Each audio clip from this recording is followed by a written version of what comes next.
মিলন হবে কতদিনে ধারাবাহিকের অগ্রিম পর্বে দেখা যাবে যে নীরা রিমুকে ভুল বুঝলো এবং বলল এই লোকটা খুব খারাপ, এই লোকটা আমার সুযোগ নেওয়ার চেষ্টা করেছে। রিমু বলল আমি এরকম কিছু করিনি, কিন্তু তখন তার কথা কেউ শুনলো না, আর শোনার চেষ্টাও করলো না। কি ঘটবে বন্ধুরা এরপরে তা দেখার জন্য আমাদের চ্যানেলটিকে সাবস্ক্রাইব করে দেখতে থাকুন।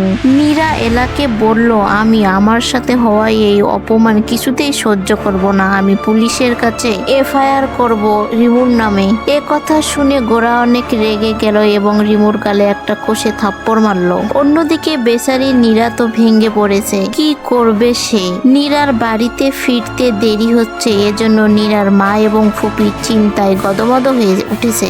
এরপরে বাড়িতে পুলিশ চলে আসলো রিমুকে অ্যারেস্ট করার জন্য। এটা দেখে বাড়ির সবাই অনেক অবাক হয়ে গেল।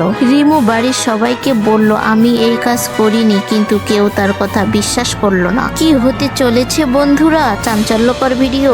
অন্যদিকে এলাদের বাড়িতে যে লোকটা ভাড়া এসেছে তার প্রতি এলার সন্দেহ হলো। গোরা, এলা এবং রিমু বিক্রম উকিলের সঙ্গে দেখা করলো। বিক্রম রিমুকে বলল তুমি যে নীরার সঙ্গে দেখা করবে এই কথা কি অন্য কেউ জানতো? উকিল বিক্রম বলল তোমাদের দুজনার মাঝখানে তৃতীয় এমন কোনো ব্যক্তি আছে যে এই সব কিছু করেছে এবং দোষটা তোমার উপর চাপাবে বলে এরকম কাণ্ড করেছে। রিমুর বোন আলিয়া এই সব কিছু জানতো।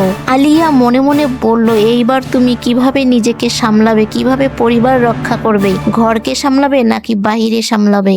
এলা কি পারবে রিমুকে নির্দোষ প্রমাণ করতে? কি ঘটতে চলেছে বন্ধুরা পরের পার্টে তা দেখার জন্য আমাদের চ্যানেলের সঙ্গেই থাকুন।